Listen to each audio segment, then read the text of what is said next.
Welcome to the Bulwark podcast. It is the weekend and everything is going great, right? I mean, what could possibly go wrong? So we've decided to actually double up to give you kind of a mega house stuff going podcast, joined, of course, by my colleague Tim Miller with a special cameo appearance by none other than the Raging Cajun, James Carville. So, Mr. Carville and Mr. Miller, welcome to the Right. podcast. What an honor. What an honor. Okay, so As Lincoln once said about the guy who was run out of town on a rail, he said, wouldn't have been for the honor of the thing, I'd just soon walk. okay, so let's just start with this, and I'm going to throw this to you, James. Right? How's it going? I mean, how is it going right now? I mean, just a mood check. Right, Yeah, okay. right. No. Right now, it's going terribly. Mhm. All right. There's just not a question about it. It looks dysfunctional. People are arguing over a number, which they never should have done, and arguing over a deadline. However, I think there's a real case for optimism, and I'll lay it out to you. First of all, the virus, really whacked us over the summer, particularly like August and September. It is getting better. More people believe that it is going to continue to get better. And we have a promising therapeutic on the horizon, and there are like 3 other therapeutics that are pretty seriously in trials. And that happens, there is pent-up demand out there that we can't imagine. I think that somebody told me it was 13 trillion in household savings. All right. Mhm. That explodes.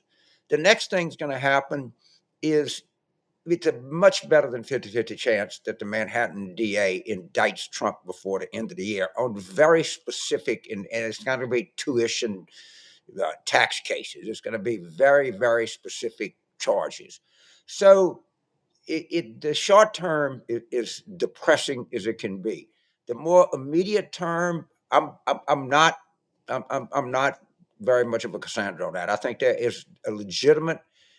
All of these events, I think, are more likely to happen than not. Now, maybe all 3 won't happen, but I don't know.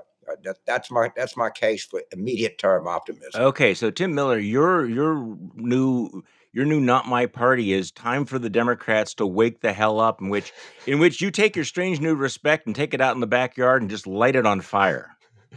Yeah, it's going. I would. James just described things as about as bad as they could be, and then I listened to his description. I was like, I actually think it's a little bit worse than that right now. So, look, I think that one thing I do agree with James on, which I get to in the not my party, is that there's time to fix this. I mean, there really is time to fix this. It doesn't, the only election happening anytime soon is that Virginia governor's race, right? The clock is ticking.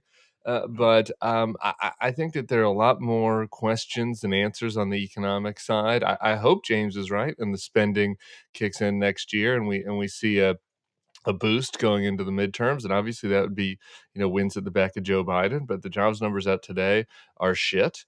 The bad news about that for Biden is it's more bad news for Biden. The meta good news, I guess, is the idea that just ending unemployment insurance was going to magically change the economy for the better was more right-wing punditry BS, but that sort of meta victory doesn't really do a whole lot to help Joe. And so, look, I think they need to, we've talked ad nauseum about my view on how they just need to, get the infrastructure thing done. That's obviously not going to happen.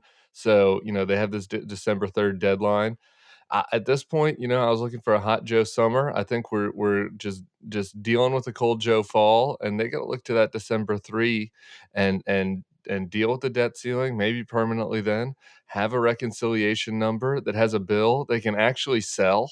That has 1 or 2 things in it that people like and that people can know what's in it, instead of calling it the Build Back Better Reconciliation Human Infrastructure Bill, and nobody knows what the fuck's in it except for that it costs a lot of money. And I think that if they get that done and they get infrastructure done by December 3rd, and if James is right, we can keep praying to Cy Vance and It's not Cy Vance anymore. Keep praying to who's the Manhattan DA now, James? No, Who are he's we doing still our prayers to? Is it Cy Cy Vance is still? He's still still there he's for a still while. the DA. Okay, Yeah. all right. Well, I'll do my rosary. There was an Rosaries are interview going to with him. Saint Cyrus. All right, I don't know when the Saint Cyrus feast day is. Maybe that's in December too. We can check that out, it you is. know, I just kind of ride the Feel like storm I out. But December feel like 3 I've is been the here number now. before. Nah, I feel like I've been here before. Okay, so Right. James, this is I don't know whether you've seen Tim's video, but he talks about the Democrats beating up on the moderates and everything. And I'm just really struck by the fact that you have the former president who's moving to launch his 2024 revenge tour. You have the Fox News host, pushing crazy, batshit crazy racist Right. rhetoric and denial. Every day we find out how close we actually came to a coup, and this is the moment when members of the Democratic Party, for the progressive wing, have decided they're going to beat the crap out of the two moderates in the Senate, Joe Manchin and Kirsten Sinema, and the progressives in the House are going all Freedom Caucus. At least that's the vibe that I'm getting. What's your take, James Carville? Well, first of all, I'm not the most popular person in the world among these people, so. Yeah. And look, at some This probably point, won't help. somebody has got to go to bed worried about their Twitter. How many people follow him on Twitter and wake up an American. All right, that's just what's going to have to happen here, and I think eventually that it will happen. On terms of Cy Vance, he said in an interview with the FT that he was going to charge and not charge by the end of his term, which is the Okay. first of the year. And I do not believe that a guy like Michael, what's his name, Pomerantz, who's like the best criminal lawyer in the world, is taking off time from his law firm to prosecute a case of tuition tax evasion. That's not happening. And that forensic accounting firm they got, I think it's FSIS. I looked them up. You wouldn't want them people anywhere around your finances. I'm paying my They're not- taxes, James. they- All right, they- I don't care. They can get in my business. See, I'm just feeling this is like the waiting for Mueller, moment. I feel no, like this is not Mueller. Oh, okay. People are making that mistake. Okay, good. Tell These me. are not Mueller.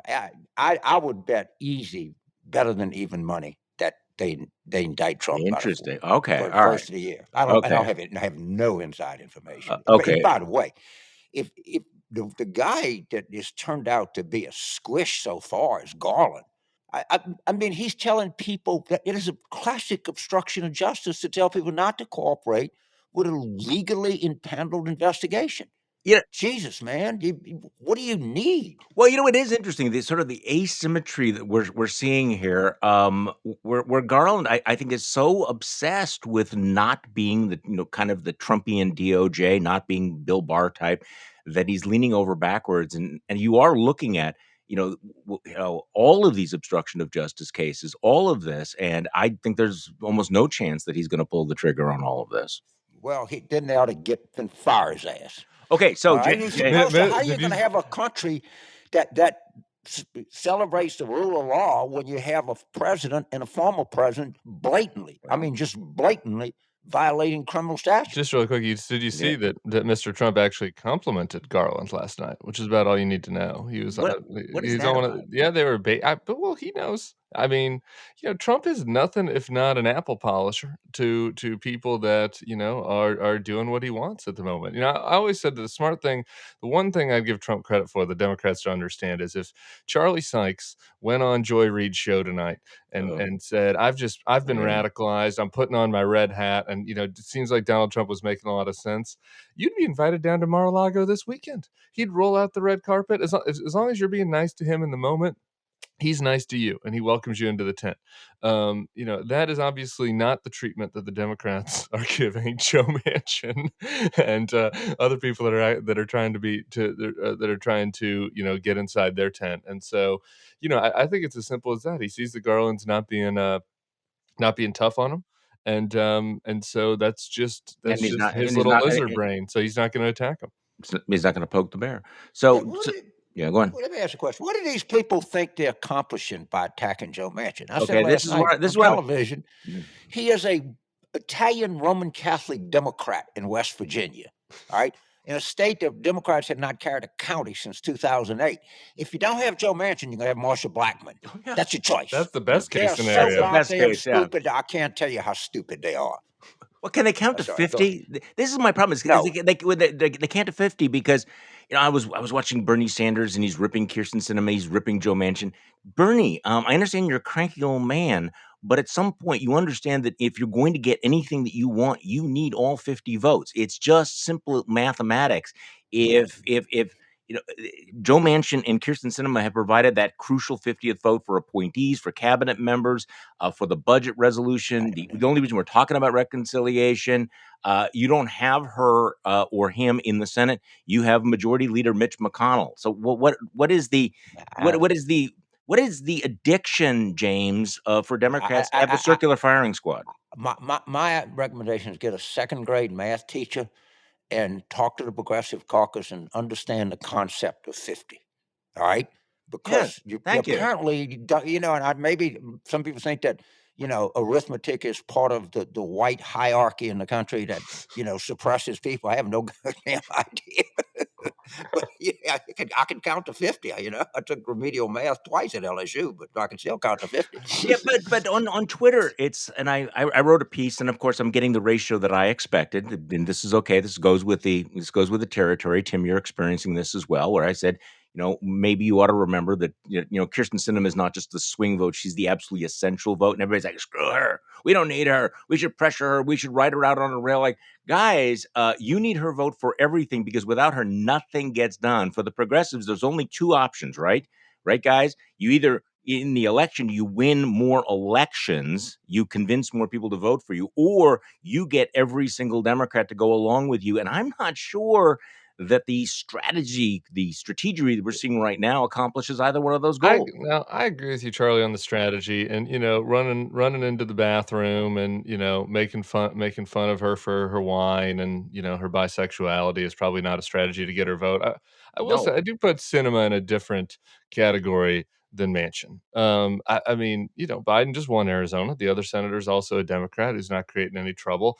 She voted for Ralph Nader in 2000. So this is not like a long-term principled centrist. We don't exactly know what she wants. I mean, Joe Manchin, not only, as James said, is the alternative between Joe Manchin and somebody I would say far worse than Darcia Blackburn, probably a Josh Mandel type. But he also put on paper to Schumer a very reasonable offer. 1.5 trillion. It was going to pay for universal pre-K and continue the child's credit tax credit, not for rich people. It wasn't everything that the folks are going to want, and it seems like he's willing to negotiate to the middle. But he at least put something on paper, and he's obviously dealing with this very challenging state. Cinema has been extremely inscrutable about what exactly it is she right. wants. And she's in a purple state, so I understand that potentially there's a you would think maybe that there's a strategic play there to pressure her from the left, say you're going to get a primary if you don't get in line, and maybe that would work. Yeah. That Yeah. strategy at least Right. makes sense in a Stay way out that of the it doesn't bathroom, make though. sense Stay, for for stay. Manchin. But stay out of the bathroom. Here's my other problem that I'd love to get James 2 cents on, since we just get this lovely time together, is like besides not having a good strategy for dealing with Manchin and Cinema, and in this case, I don't want to pick on the progressives so much as the Democratic establishment. It doesn't seem to me like they have a strategy for expanding the map into red states at all. Right. I just it's hard to find examples of Because you need moderates to win in those states. candidates that No. are willing to poke the bear. I mean, look, the reason why Joe Manchin wins is because the people in West Virginia think he's on their team. And their team isn't the team that agrees with every single liberal piety and that's in the K hive and that is going along with every Joe Biden thing. And I Right. don't see any of the candidates that are coming up to run in Right. 2022 doing that. And there are a couple of exceptions, but even if you look at your so-called moderates like Connor Lamb, Right. like I like Connor. He's running more as like a Mark Kelly moderate than a Joe Manchin, and that might work in Pennsylvania, right? But Yeah. there's not a lot of Yeah. where Right. is the creative thinking for Right. dealing with the So, crisis ahead? And that was right. kind of the wake up Right. call I was going for. This is a crisis where if the Republicans take the House and the Senate back, and it's a close election in 2024, they might steal the damn election and end our democracy. Right. And so we should probably be trying to be a little bit more lenient about getting people in who are gonna be on the right side of that Yeah. matter, maybe if they Yeah. disagree. And the James. Democrats just James. don't seem to be doing that at all. I all right. I have an answer for you. Okay, please. Okay. Let's start with one simple fact. 18% of the United States elects 52 senators. There's your urban strategist. Yeah. All right. Wow. I mean, we're all huddled together in the same places. Yeah. Now, there are Democratic proposals that are very popular across the board that Democratic lobbyists kill in Washington. Namely, who would say the government shouldn't be able to negotiate prices for prescription drugs? Yeah. I mean, that's not a conservative or liberal thing. That's just like, well, of course, if I go in and you buy a lot of something, you get something. If Hertz buys 100 cars, they get a discount. It's just the way the world works. They're forbidden in Democratic lobbyists who I don't know the names of. Somebody's got to name these goddamn people because you run into them and they go to the events and they're all meshed in with Democratic elected officials. That's an extremely popular thing. But another thing that's popular is raising taxes on rich people. It's got like 65, 67% support. And the lobbyists kill that. How do you think we don't have carried interest? And what I think people need to do is find out who these lobbyists are and name them. And say, you're not in the club anymore, dude. There are any number of proposals that Democrats advance that do nicely. In Florida, I never tire pointing out, giving felons the right to vote got 64%. All right. Raising the minimum wage to $15 got 67%. That's in a referendum. That's not a poll. That's people going vote. You don't need to reinvent the wheel. You have shit in the Democratic quiver. There's any number of arrows that you can shoot.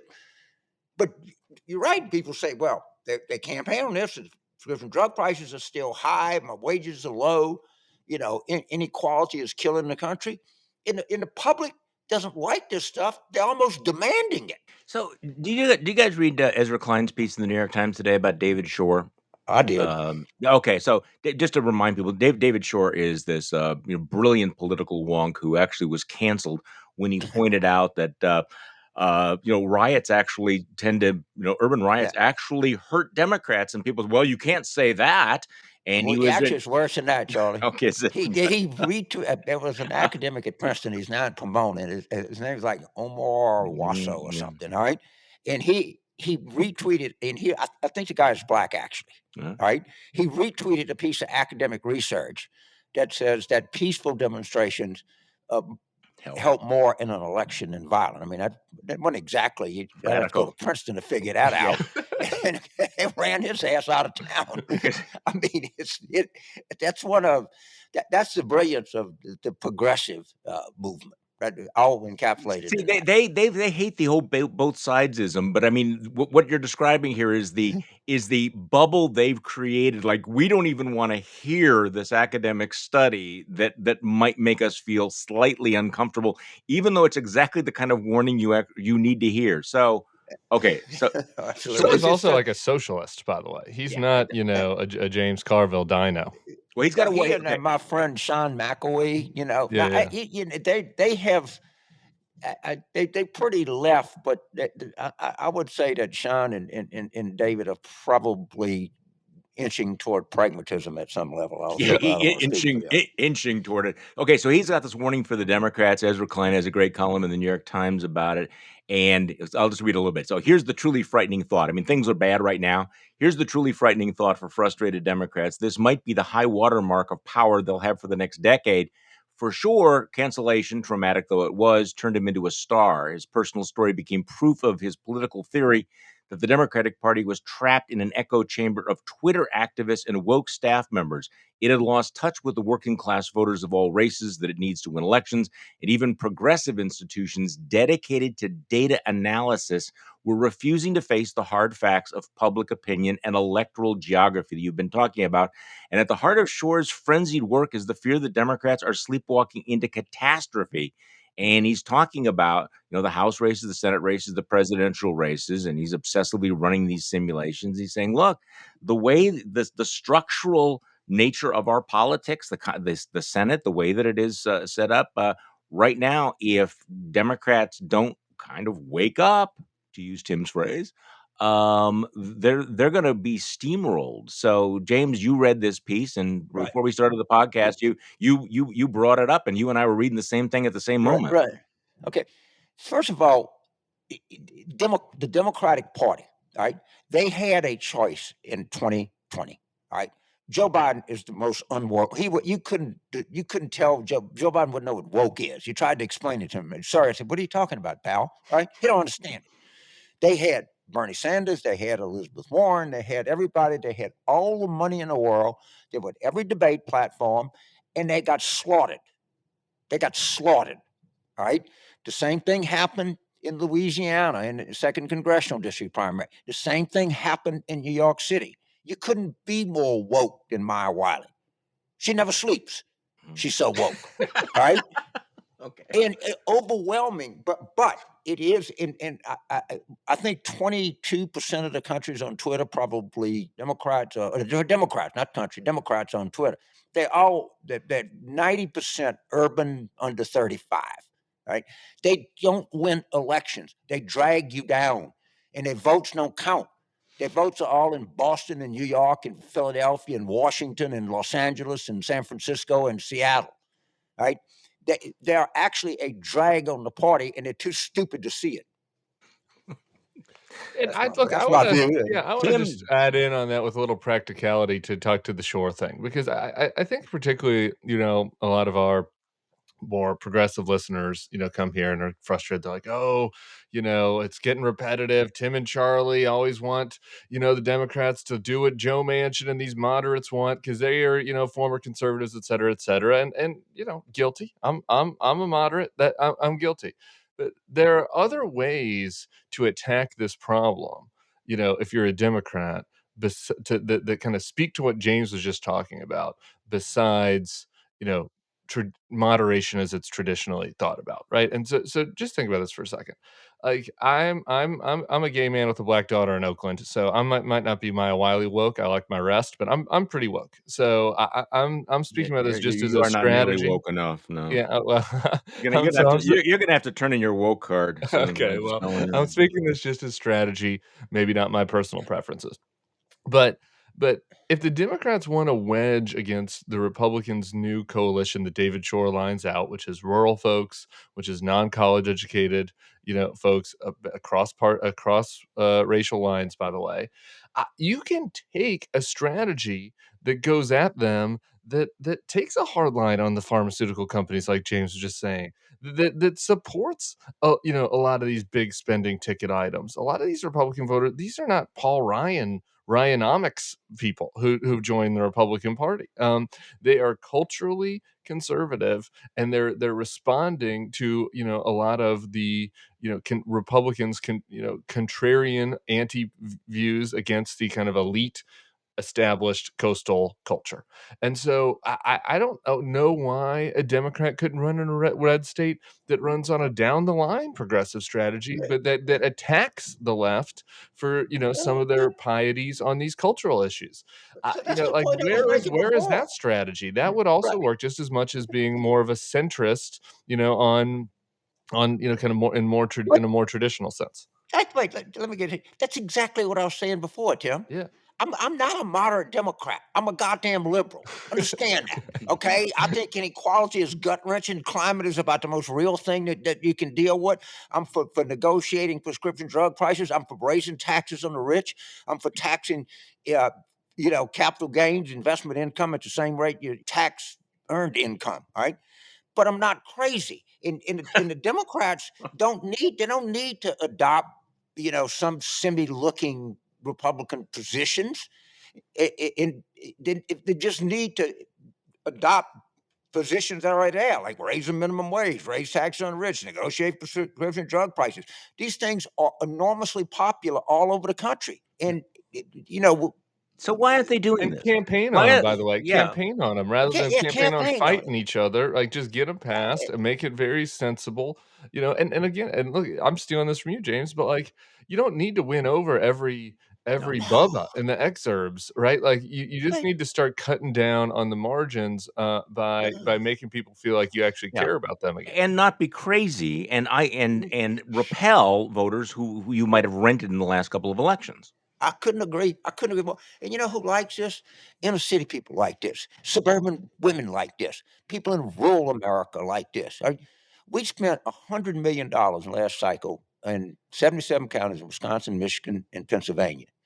And these were all rural white counties, and we got about a 5.5% improvement, which is Mhm. staggering. Right. Okay, we got the shit beat out of us. Don't kid yourself. We went from losing 80-20 to 74.5 to Mhm. what 25 Five and a point half. five or something. Yeah, Okay, that's important though. but Yeah. you don't. This is very important, and the margins count here. And you give people you're running against Ron Johnson, and you're talking about raising the minimum wage. You're talking about negotiating prescription drug prices. You're talking about this kind of stuff, and he's talking about defending the sedationists on Yeah. January the 6th. Yeah. You can do better. You can. It's all you got to do. It's not that hard. But they all want to send out Twitter stuff. They all want to be clever. How much money can they raise? And like I say, somebody's got to wake up and say, hey, first and foremost, I'm an American here. But country's in trouble. But people need to start acting like it. The Wisconsin's interesting, and then Charlie, we talked about this a little bit on the live Get me in stream. The trouble. Wisconsin is an interesting example. There was a good, in addition to the Shore article, there was a good Dan Ball's article this morning about Wisconsin and how Oh, it I kind haven't of seen it. presaged our current Yeah. polarization I and how was it's really two states. I And was I gonna think hear. this is what's driving this. Right? Like if you look at the Wisconsin primary, me and Charlie have been talking about this. Yeah. It's like these guys are talking on the Democratic side. Barnes and Lasry and all them are if you look at their Twitter feeds, you'd think that they were running in Colorado, right? And it's just Wisconsin isn't Colorado, right? And so, but the reason why they're doing that is because Wisconsin isn't really a purple state, right? It's like really blue people, and then a bunch of Really red people, really right. red, and then there's a very small number in the middle. But the problem is that small number in the middle matters, and if they look at the Republicans and say, "Oh, well, Donald Trump might be kind of crazy, and I didn't like all Donald Trump stuff, but like, we don't want the Democrats to be completely in charge of everything and advancing all this far left stuff." Then they're liable to lose Wisconsin, Let which is a very winnable state. And I'm a little bit, and I think that's frustrating to me Well, when it's you got very somebody like frustrating. Ron Johnson, who Well, should be very beatable. it is frustrating to me, and I don't know whether Johnson's going to run, but if he thinks there's going to be a big Republican wave here, I think he's more likely to run. If he thinks the Democrats are going to nominate somebody like Mandela Barnes, who's running sort of a Bernie-esque, very very woke campaign, I think he'll run because I think he'll perceive that Barnes is exactly the wrong kind of Democrat to run, in this particular cycle, and I think he's right. But I don't know. I thought for a moment that maybe Ron Johnson was going to back off from the crazy, that he was going to, lay off Oh my God. the crazy pills, but that has not happened. If he did lay off the crazy pills, it would be an indication maybe he was serious, but I don't know. So, guys, can I flip the script for a moment? Wait, I just saw So, really quick, yeah, Ron no, Johnson, I no, was like, did you see no, him yeah, talking about ivermectin and how it's Merck just, I mean, he talk about the dude who's in the fucking fever swamps. I He was know out there talking about how the drug companies are pushing the vaccine because they get better money than they get from the horse dewormer. Like he was saying that he's saying that stuff on Fox. Like this is gateway pundit it is. level, like But message board level material. okay, now that's a great segue because what's happening is that the crazy is becoming crazier. So, but let me flip the script on this because the Republicans have some problems too. You probably saw a Politico playbook noting how many Republican candidates have like serious baggage issues, not just because they're crackpots, but they have domestic violence complaints against them. Donald Trump has weighed in. He endorsed Sean Parnell in this open Pennsylvania Senate race, and it turns out that Parnell had asked for a gag order on his estranged wife and her lawyer during their custody battle. So she's filed two protective orders against him back in 2017 and 2018, pretty recent. And this has happened over and over again. You've had Trump jumping into these Senate races, endorsing these flawed candidacies in Georgia. Herschel Walker, you've written about this. Somebody who's faced domestic abuse allegations. Max Miller, the guy who's running for Congress in Ohio, and then there's Eric Greitens, who, I mean, you want to talk about some significant baggage that he's got. So there is that possibility that Donald Trump will use his endorsements to blow completely winnable Senate seats for Republicans. James, I mean, we've seen this over and over again, but I mean, I don't know. Does this stuff matter anymore? It matters on the margins, and right Yeah. now races are won on the margins. I like Well, the margins, all right? Crazy. My favorite is the woman from Colorado, Barbette. Lauren Boebert, Boebert. yeah, Yeah, Boebert, yeah. yeah. You read how she and her husband met. Okay, he Okay. was It was in a arrested for bowling alley. Was it exposing. not in a Yeah, bowling yeah, alley? I'm he's pretty sure it arrested was for in a bowling alley. exposing himself to her. Yeah. Well, I mean, that's look, You're just a man of the people, this James. whole. I That's mean, just my how favorite things do it character. outside of your coastal elite bubble, all right? Like guys just Right. take out their that's dicks in a just bowling Yeah, alley, just and say you like want to that's just see how it. it Yeah, happens. that's just marketing, That's just hey, my favorite hi, how character are you? always is Trash L. Odom. Oh, The guy, yeah, Corey Lewandowski, the woman that he basically tried to rape. yeah. It's Well, I groping mean, look, her. these a lot of these people are just. I mean, we call them Louisiana, just really white trash. I mean, that's what they are. Lewandowski thing, and Troy, I wrote so when I I wrote in know, the Lewandowski amazing. article on Monday, which I really enjoyed writing. I enjoyed I, reading. he what I wrote at the end of that is like, look, the sexual assault, the dominance of women, like it is a feature, not a bug of Trumpism. Right, Ooh, like the see Corey it. Lewandowski, everybody knows this has been happening for 5 years. I mean, like this was at a random fundraiser in Vegas at a Benihana, and this woman is getting assaulted, and two other donors over the course of the dinner come up to her and say, Corey's always like this. And it's like, so Corey's been getting away with this for a half decade because it's Years. what they like in the Trump circles. And that's why Herschel Walker got endorsed. That's why Eric Greitens gets endorsed. That's why if you haven't watched the Sean Parnell video, I don't know about what James's super PAC plans are coming up here this cycle, but there's a wonderfully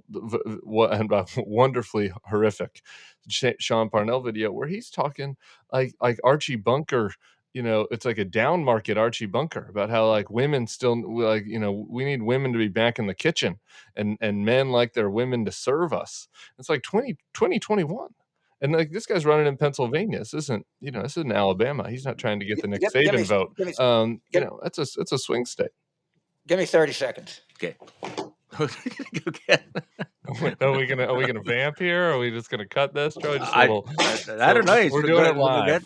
Your show. We are going to do it absolutely live. No, see, I look at this and in Trump world, Donald Trump's sitting down there in Mar-a-Lago and he goes, "Yeah, this sounds good." Is that really a problem? I mean, it's not when you say that it's a feature, not a bug. I mean, there's a reason why these people are attracted to Trump world because nobody else would take them. I mean, in Earth 2.0, which I've cited in the past frequently, these people would be complete pariahs. Nobody, All right, I'm back. nobody. Okay, you're back. Got something good for us? Yeah, I ran out of coffee. I had a panic Oh, attack. okay. I thought you were running to get okay. I have something here about Sean Parnell that's going to blow your mind. Okay, so speaking of PTSD and feeling like we're caught in this time warp because it does feel like every time is recycling itself. Donald Trump. Did you hear Donald Trump on Sean Hannity last night? He's I playing saw on Twitter. He's playing his greatest hits. Let's play Donald Trump talking about. Remember the whole thing about shithole countries? He was, talking about we can't bring people here from shithole countries Yeah. like Haiti. Unlike, for example, Norway, which apparently is definitely not a shithole country. I mean, you do the analysis here, but this is the former president of the United States last night on Sean Hannity. So we have hundreds of thousands of people flowing in from Haiti. Haiti has a tremendous AIDS problem. AIDS is a step beyond. AIDS is a real bad problem. So hundreds of thousands of people are coming into our country. And if you look at the stats, if you look at the numbers, if you take a look at what's happening in Haiti, a tremendous problem with AIDS. Many of those people will probably have AIDS, and they're coming into our country, and we don't do anything about it. We let everybody come in. With AIDS. Sean, it's like a death wish. It's like a death wish for our country. Okay, so don't turn that into a drinking game where you drink every time he says AIDS. This is That's like the mental acuity candidate. right there. So we're back to the coming down the golden escalator and talking about Mexican rapist. I mean, the guy is playing his greatest hits, isn't he? He did say that that unprotected sex during the 60s was his personal Vietnam. So Yeah, I I don't, know. so I don't know. Maybe he's planning on having unprotected. I don't understand why it's a death wish for Donald Trump. Even if his racist anti-Haitian attack was true and that everybody had AIDS, I don't know why that would be a death wish for people in the country. But I mean, he's just so trash. He's just trash. Okay, It's James, unbelievable. this seems like it's a category thing. It's like Donald Trump saying they're bringing in all of these Haitians. Everybody gets in here, except of course for all the Haitians who don't get in here. But never mind. Right. And all these Haitians are going to come here, and they're just going to be, fucking people and giving them AIDS, right? Right. I mean, black people, they're coming here and they're going to be fucking around, and we're going to get AIDS. I mean, this kind of, Remember Ebola? Yep. Yeah. Okay. I mean, we're all going to be dead. Yeah, we're all the greatest fear in the world is black people are going to kill us all. Yeah, caravans. Right? Caravans are coming, and they're coming for your women. On a caravan, and I don't. It's not going to stop. Not in my lifetime for sure, but not you and Tim's either. Doesn't it though feel like we're back to some of the rhetoric that you would have heard in 1957 or 1958, and Donald Trump, I think, with his reptilian instinct, knows that right now is what plays with the Republican base, right? So, Tim, I know you're compiling the lengthy list of all Republicans who were pushing back on that and objecting to that kind of rhetoric, right? I am here. I'm turning the page right now. I'm like going. I'm going through. Oh wait, I haven't seen any actually. Crickets. Yeah, when I used to have my radio show, I used to have sound effects for crickets playing in the background. So crickets. I was talking to a Republican in good standing yesterday, which I don't do that much anymore now that we're on the outs. And this high-ranking person, unfortunately, I can't say who it was, but I was asking why they don't ever comment on this sort of thing anymore. They're talking about how the party's moving forward and how I just need to stop with my derangement syndrome and kind of get back on board because and I'm like, when was the last time you said something about and they're like, well, Donald Trump doesn't have any office anymore. He doesn't have anything. So like they're playing the same game that they played for a half decade. Exactly the same game that got them into the Donald Trump business. What's the answer? Yeah, no, nothing. Well, I don't have to comment on everything. What about the why aren't you talking about the 3.5 trillion? And I was like, what are you talking about? We talk about that all the time. Well, you called it a Frankenstein monster. Yeah. So, I mean, these guys have no balls and they're sleepwalking, or no, they're not sleepwalking. They're woke walking right back into just letting that madman who just said the word AIDS 12 times in 9 seconds. I lost track, but they're coming.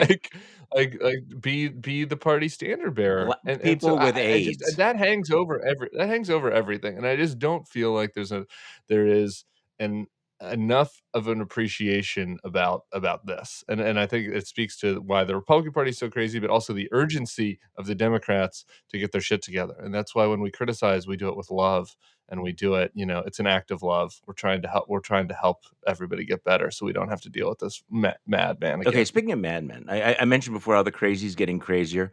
I have one more soundbite for you guys. Tucker Carlson has a new conspiracy theory about Joe Biden. Can we just play that? These are pictures of a fake White House set that the Biden administration has, for some reason, constructed across the street from the actual White House. It's in an auditorium at the Eisenhower Executive Office Building. Why go to the trouble? They already have a White House. Well, Stephen Miller spent the last 4 years in the White House as an advisor to Trump, and here's his explanation for it, because he would know. Quote, he would know. The reason Biden uses this bizarre virtual set for televised meetings and not an actual room like the East Room, the Cabinet, the Oval, the Roosevelt Sit Room, et cetera, there are a lot of rooms. The reason he does this is because it allows him to read a script directly from a face-on monitor and without teleprompter glass that can be seen on camera. Oh. Now, we can't verify that that's true, but it certainly sounds right. Joe Biden can't speak from the Oval Office because he's not sure what to say, so he has to read it all here. So that raises a much deeper question. The question is not, is Joe Biden mentally impaired? Obviously he is, and again, we're not going to gloat over it. But a much more important question for the rest of us is, if he's not running the government, then who is? That's a real question. George Soros. Yeah. So, look, this is the delta between Tucker Carlson and Alex Jones is really small. This is Alex Jones stuff. Just go. I mean, why would you have a fake set? First of all, all sets are fake, but so he can have that camera where he can like read directly from it. It's like, well, that doesn't really explain why you need a set because you can use that camera anywhere. So, what the hell's going on here? Come on, guys, explain this to me because my head's hurting. It's the Bilderbergers. Yes. It is. This been around since the 50s. Yeah. Right? Exactly. Who is it? I bet you it's it's Soros. It's a cabal of Jewish bankers somewhere, with It's the AIDS. highest rated directed show on lately. TV, and it's the highest rated show on cable TV. Right. He's feeding the people what they want. It's like why the National Enquirer is at the checkout line, not the New Yorker. When you were at the grocery store back in the 90s, right? That's what he's feeding it to them, and it's. I mean, it is when you do these focus groups, like on our quick plug for our focus group podcast by Sarah Longwell, which is wonderful. And you listen to these folks, everyone has been convinced of this, though. It is Alex Jones shit. It is crazy. But your median Republican voter, not your craziest Republican voter, your median Republican voter thinks that Donald Trump is an extremely strong and intelligent and bright man who went to Penn and was a wonderful businessman, and that Joe Biden is a dementia-addled moron who is being managed behind the scenes by a globalist cabals of Jewish bankers, right? Like that's Who like have the lasers, median who have view. space Yeah, lasers. it's the median view, and so I mean, we can laugh, but That's the median view. it's I think I mean, maybe See, not the this is space what. lasers, but like just Well, just the that'll be idea next that month. Trump is sharp and Biden is doing, and because they keep beating this in, and these guys, you have to understand, they don't watch, Joe. Like that is a ridiculous statement if you actually watch Joe Biden, do conversations. Now, we can all admit Biden's lost a step, but like it's not like he needs a screen to know what to say. Like he can communicate. He knows what's happening, but these people don't watch that. They just watch the Tucker Carlson clip of it, and for some reason when Donald Trump vamps about Haitians with AIDS for 13 seconds, that doesn't raise any questions to them about his mental acuity. Okay, so James, how do you message against crazy like this? He got 46 in 2016, and I think he got 47 in 2020. And first of all, when they indict him, the criminal charges are going to be staggeringly easy to understand. Will the hardcore crazies leave him? But it'll rattle it a little bit. You don't need to rattle but about another 2 or 3% more, and you're able to run the table at that point. And I want a unicorn for my birthday too, but okay, but this stuff is coming. The problem is I see it is they're nuts, and it's irredeemable. If a person doesn't get vaccinated, I'm sorry, there's nothing I can do for you. I mean, just what are you doing? Is it? But there's a lot of people in this country that are like that. They're irredeemable. What the Democrats have to do is, and they can run a liberal message. It just has to be sane, and get off of this faculty lounge language, and just get out there and talk to people about things that matter, and make an election about people's lives and not your life. They would do a lot better. See, but this is the problem. So guys like Tim and I spent the last 5 years telling the same thing to Republicans, like, you can be conservative, but just don't be crazy. And Republicans said, yeah, they'd rather be crazy. Yes. And so pass on that. And now, James, you're doing the same thing, saying, hey, you can have the things you want, just don't be crazy. And the squad's going, yeah, pass. We'd rather go, blow things How many certifiable, I wouldn't say themselves certifiable crazy, or people that go along with certifiable crazy ideas? You think in the House Republican caucus? The answer is a lot. Yeah, I know. 100, Right, a lot. 130, 40. 130. Okay. Yeah. On the real lefties in the Democratic caucus are probably 17. Right? I mean, both parties, this is both side, both siderism. Well, James, we got some crazies, but let's admit you got crazies too. Yeah, you got 5 times more crazies than we do. The problem is that the 17 exert more. They're in the news more. The press follows them more. They're being put as an equal titanic struggle within the Democratic Party, where they literally lose every election that's not in a congressional district, doesn't have a Cook PVI of plus 30. I mean, come on, you win a seat in central Boston, you've done nothing. Yeah. You've done nothing. Yeah. Or you win one in the Bronx, but you've done nothing. Go win a race. Go to Wisconsin and win a statewide race. Then I'm impressed with you. Yeah, good. But until you do that, I'm not impressed. Okay, so let's close out on a different note. You wanted to do a little bit of what? You wanted a little bit of rah here, Tim, for well, no, I have two items. So we're with James. So just, I mean, me and Charlie, me and you can just, talk about how bad the Orange Man is any week. So I want to just kind of leverage our expertise here. So I want to hear James on Terry McAuliffe, because I'm getting a little worried. I'm getting a little worried about his friend Terry McAuliffe. Okay. Right. And then we need to just give the people what they want and discuss what's wrong with LSU football. So those are my two final topics. I did 2 fundraisers for Terry, like one last Thursday and then one Monday in New York. It's tighter than Dick's hat band. All right, it's tighter than what? What? Tighter than Dick's hat band. That's just an expression. It's just tight. Okay. I'm gonna need you to spell that. I'm gonna write that out. Dick's hat band. Okay. It's very tight. He would obviously be helped if they had some kind of a deal in Washington that they announced prior to November 2nd. They have some really good negatives on Youngkin. I think they got more coming. He's working like a rented mule, and at the end of the day, the consequences of the race are going to be enormous, because if he loses, a guy like Ron Johnson say, well, you know what, I think I'll run. That's exactly right. Right, and it's going to have a lot to do with recruitment and retirements in the House. This is right. And the Senate. This is a big deal, and it's close. And I can't tell you how many emails I've sent out trying to help raise money at Zoom events, anything like that. But I'm not cocky, and I'm not confident. I'm marginally confident.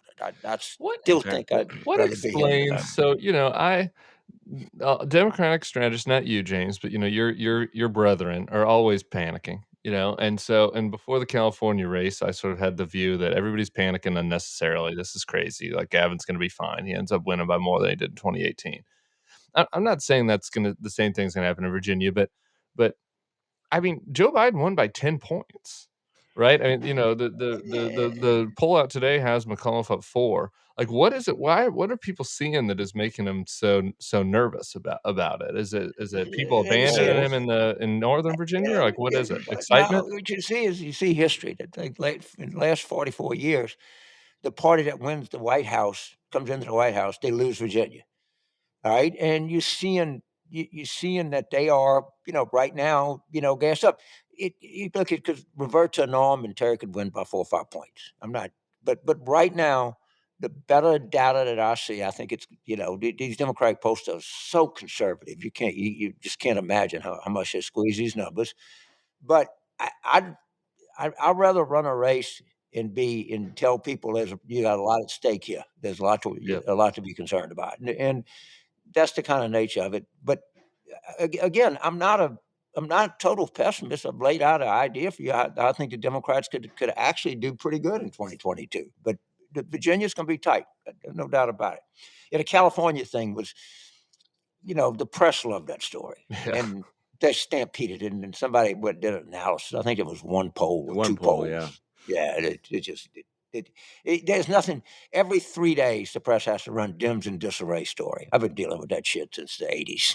Well, the Dems make that easy. Okay, so Tim, let's give people what they want, which is which is less than 15 seconds. 15 on seconds LSU on football. That is such BS. Everybody's That's fast what forward. The public Everybody's wants. Fast forward through this podcast. They're putting us on 2x speeds. They can't even understand what James is saying on 2x. They're just waiting until they hear Ogeron. They just want to know what's happening with Coach Ogeron.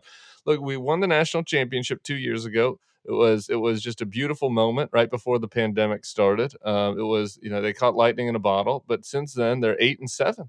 What's going on, James? I'm worried about Coach O. Is he going to survive the year even? Well, if we don't learn how to block, he's not going to survive anything.